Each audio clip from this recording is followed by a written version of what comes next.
Hello.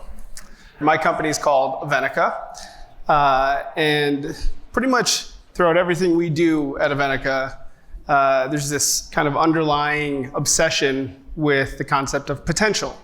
So potential is really kind of this superpower, in my opinion. It's kind of these hidden superpowers, these hidden abilities that don't come out and demonstrate what they can do unless there's a catalyst, right? Unless there's something that happens that prompts that. For me, personally, I feel like most of my life I've been making the case for my own potential. I'm a poor kid who grew up on the south side of Milwaukee in a bad neighborhood. Don't let the shoes fool you.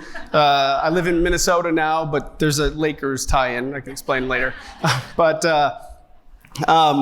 So growing up in not a great neighborhood, I had a lot of health issues, was in and out of the hospital, and around the age of 7, I was diagnosed with a neurological disorder called Tourette syndrome. So you may be familiar.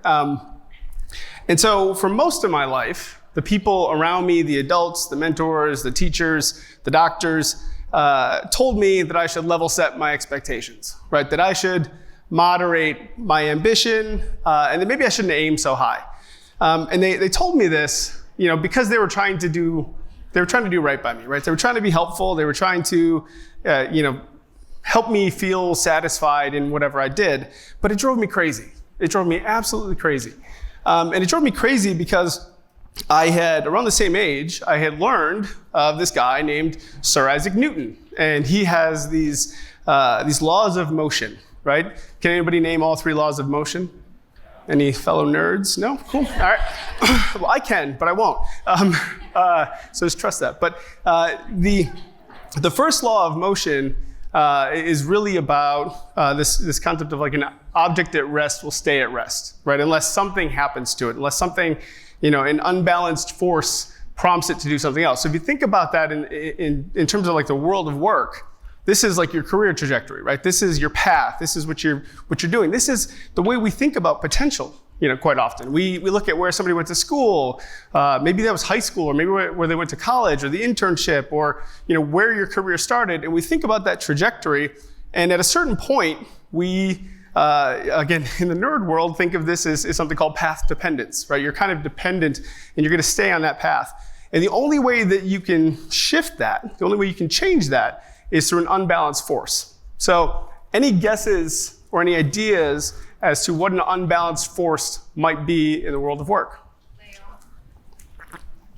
Layoff, sure. That's certainly one thing. Any other ideas? You don't have to raise your hand. I mean, it's not school. The pandemic, okay. I'm thinking a little bit more simple here. You guys are advanced. I'm thinking about a job opportunity. Right? So an unbalanced force is an opportunity to show what you can do. Right? So if you think about an object at rest stays at rest unless an unbalanced force acts on it, someone on a trajectory to do what their trajectory is indicating they're going to do is going to stay there unless they get an opportunity, unless they get a shot. Right? And so, as I mentioned, this is, this idea of potential is deeply personal for me. It's deeply personal for everybody at Avenica. And we are on this mission to try and change the way that people think about potential. For way too long, we've been measuring potential or trying to translate potential into impact by looking at things like resumes. And we look at things like resumes and we compare them to job descriptions. And I guarantee if I sat down with each and every one of you and asked you, is a resume a good predictor of someone's potential, especially like early in your career, every single one of you would say, hell no. It's not a good predictor, right? It's an awful predictor. But if I also sat down with each one of you and said, hey, there's this person that I think you should take a look at for this open role that you have, the first thing you'd probably ask me for is what? Their resume. And you'd look at their resume, and then what would you compare it to? The job description, because job descriptions are so beautifully written, right? They say things like self-starter and motivated. And I'm still waiting to see the job description that says we're looking for somebody who doesn't start and who's unmotivated. Because if you're indicating that those are important things, you have to imply that there's a possibility of them not being there. But so for many, many years. I mean, it's 2023, right? And we sort of collectively have been using matching algorithms since like the late 90s to scan keywords on resumes and compare them to keywords in job descriptions. I don't think I have to tell you that idea sucks. Like, it just doesn't work, right? I'm a data scientist by trade, right? So hence the nerddom. One of my first sort of career out of a PhD program was at Manpower Group. So large human capital industry, kind of giant. And we ran a study alongside Google and Cognizant back in like 2016, trying to map and trying to predict what someone would do in a job, whether they would perform well, if they'd be highly rated by a client, all these different things based on their resume. And we spent a year and probably a ton of money, to be honest, and we found zero predictive value. And so we took a step back and we said, like, okay, well, that's fine, but like, what if we could find things in the resume that predict something about like whether or not they'll get hired, right? Zero predictive value. The only thing that we could predict using a resume, the only thing was whether or not it was the likelihood that someone would be invited to an interview. That's the only thing we could. And why? Because the people that were inviting people to interviews were basing their litmus test was the job description. And so if the job description matched the resume, they were like, oh, we'll talk to this person. But at that point, all bets were off. Didn't matter. And so, again, being the nerdy data scientist, I was thrilled by this outcome because it's a null finding, but this tells you something, right? There's real value in this. Everybody else in the room was kind of pissed off. But this sort of knowledge, I think kind of crystallized for me this belief that I'd had for many, many years, which is resumes suck. They suck. And they are of little value, especially when you're looking at someone in the early career space. So what do we do to change this? At Avenica, what we've done is we've taken sort of three kind of key components: access, data, and coaching. We start by thinking about access. So what we do is we have created a truly supply-side platform. What that means is we attract around 500 applicants, 500 candidates every single day into our platform. We don't screen anybody out based on their resume. We don't give a damn what school they went to. We don't even care what their major was. But what we do is we put the individual at the forefront of their own trajectory. So an individual has to engage with our platform. They've got to fill out an application. They've got to share some information about themselves. And then through an automated sequence, they're taken through what we call levels. I'll tell you a little bit more about levels. But effectively, what we're attempting to do is provide, kind of big picture, this really huge funnel, right? Kind of attract as many people as we can. And then through data, start to understand who these people are, what they care about, and what they might be able to do. Not what they've done before, right? But what they might do. Imagine that. Imagine living in a world where we were assessed on what we might do versus what we did yesterday. That'd be pretty sweet, in my opinion. And then the third piece is coaching. Coaching, and I'm not talking about like, executive coaching. I'm not talking about like intensive skill training. We do that too, but coaching, even just in the smallest sense of giving somebody some agency, some hope, and telling them that, hey, you know what? You may have grown up in a bad neighborhood, or you may have faced, food insecurity, or you may have seen addiction up close, but there is value in your experience, and we can help you talk about that. We can help you message that to a potential employer in a way that bolsters your candidacy for a position as opposed to detracts from it, right? So many candidates that have been through real trauma, real difficulty, they don't ever talk about it, right? And it's understandable. It's difficult to talk about, but that sort of cultural wealth journey is so powerful, and it can really predict somebody's ability to be successful. I mean, for what it's worth, I would much rather have the person who's dealt with something like food insecurity or seen addiction up close, because you give that person a tough deliverable, they don't hide underneath their desk, right? They are gonna rise to the occasion because they've been through worse. They've seen harder times. They know how to overcome that. And so through this process, we're able to get people over that hump, and we've been able to have great success with it. So I'll get a little bit more into the results here in just a moment, but I want to talk about each stage a little bit more. So when it comes to access, we're using data. We're using data science, we're using automation, and what we're attempting to do is really kind of take a snapshot or a thumbprint of an individual's preferences, right? Their preferences. What do they care about? What kind of person are they? What do they like to do? What are their quirks, their hobbies, their habits? What are their interests? This tells us so much about where somebody may be a good fit. And because we don't care as much about what they did in this internship or that internship. And we all know that a college degree doesn't mean what we all thought it did for many, many years, right? So we're really trying to map in an extensive way an individual's potential through data. So that's sort of the first stage, but this is all done through an automated sequence. So the next thing I talked about is levels. So levels for us are basically these automated sequences in action. So what we're doing is we're putting an individual at the forefront and telling them, if you go through each step, if you do everything we've asked you to do, you are going to talk to a human being. Imagine that. You could apply for a job and actually talk to a human being, which doesn't happen very often. And basically what we're aiming to do is take people through a sort of modified experience that they would go through in an early career setting. So we're looking for things like task completion. We're looking at things for like following directions. We're looking at things like communication skills, writing ability. We're looking at comprehension, not from an IQ perspective, but how well can you, with all of the resources that you need access to, whatever that may be, because that's real life, right? How can you comprehend information and then use that information in a meaningful way? And while we're doing this, we're attempting to actually provide value to the candidates. So this is a video sequence that takes individuals through a method called Comet, which is about sort of storytelling and kind of honing your narrative, telling your story. And so when individuals go through this process, they complete it, and then they have to send an email synthesizing or talking about what they've learned. They can't replay it. They can't pause it 47 times. They have to, and this is all explained, right? But we've done this in an automated way so we can really assess what somebody is able to do.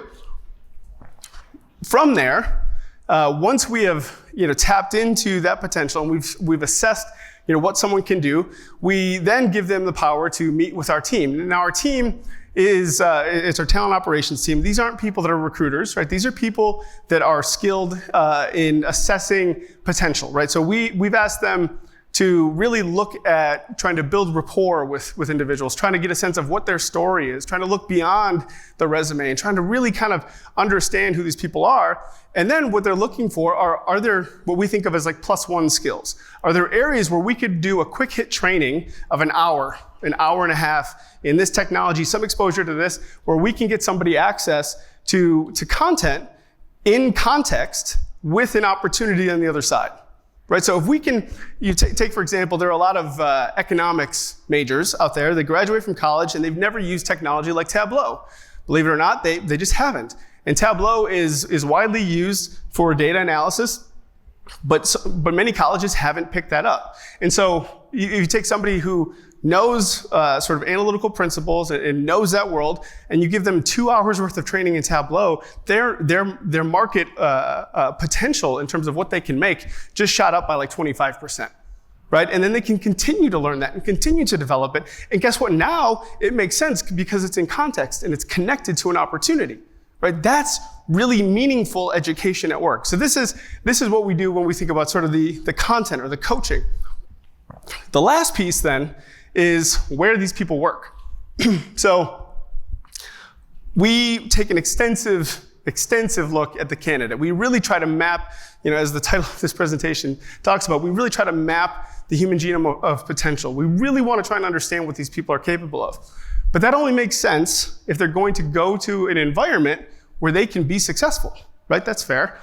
So what we've done as well is we've built out a system that we call the Hire Genome.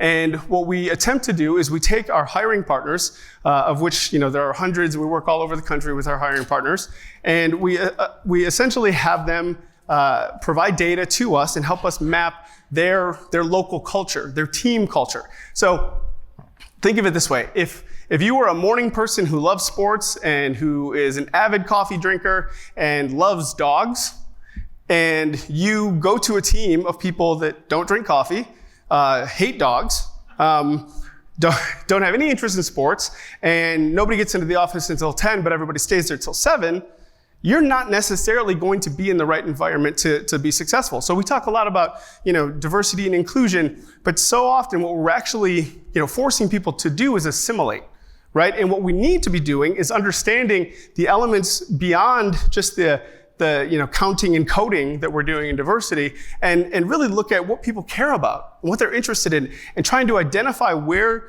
these skill sets and where their preferences and their personality can really flourish. Because if you're in the right place, then you can do amazing things. And guess what? It works. So we found that in launching over 3,000 careers, that we've had incredible success. We don't go out and target HBCUs. We don't have a diversity focus in terms of who we're trying to bring into our pipeline, but 67%, I need to update that number. So 67% in the last 18 months of the candidates that we've placed have been diverse candidates. 67%. Why does that happen? Because we've eliminated the nonsense bias from our process. Because it's not about the resume. It's not about what the person's name looks like, or the school they went to, or the thing that they studied, or the city that they live in. It is about it's about their merits, right? So when, all told, what we're really looking to try and do is create an avenue for people to unleash their potential, to translate individual potential into organizational impact. And when we've been able to do that, our hiring partners are thrilled. The candidates that we work with are overjoyed, and we have some amazing stories to go along with that. And people are launching their careers, and they're accelerating quickly. We've had a crazy rate of people getting promoted, completing assignments, all of these things. The next sort of key point to mention through all of this, because it's sort of the point that everybody asks at the tail end, is this is 100% free to candidates. So we do a supply side focus. Our focus is on candidates. We really try to bring them through the process, and we try to map them to a potential career, and we don't charge them a cent. We never do. And we do that because we know that our hiring partners need great talent. The secret behind great organizations, great companies, is and always has been great people. And so if you can find the right people and get them in the right seats, magic can happen. And we've been able to create that magic over and over and over again. And so, yeah, with that, that's all I have to say. But I have 2 minutes, so if anybody has questions, go for it. Yeah, go for it. What positions are you hiring for? What level of? Yeah, great question. So this is actually really timely as well. So we started with a focus on early career, right? So really kind of entry level, 0 to 5 years of experience, in part because that's the time in your career where you are peer potential, right? And we started by really focusing on individuals that maybe have a background that doesn't connect automatically to a profession, right? So if you go to school for nursing, you may end up becoming a nurse, right? But if you go to school for political science or history or English, there's not necessarily always this well-defined path. So that's really where we've started. We've launched people into a variety of areas, a variety of industries. But just recently, actually, we just announced it yesterday, we made an acquisition. We acquired an awesome company called Arch Advisory Group. And they take a similar approach that we do, but they take it on the mid and senior front. And so Gary Benedict, Gary, do you want to stand up real quick, say hi? That's Gary. He was the founder and CEO of Arch Advisory Group. He just joined the Avenica team. And we are now in this position where we can take people early in their career, help provide them upskilling opportunities, help provide them career development, coach them, and then help them accelerate their career and realize their potential through the opportunities that Gary's team is able to bring in and provide. So we're really trying to think about providing people access to their first job, their next job, and their dream job. Any other questions? I have 51 seconds. Go for it. You mentioned that training. Is that also free to the candidates? Yes, it's 100% free to the candidates. And I'll be the first to tell you that we're not creating content.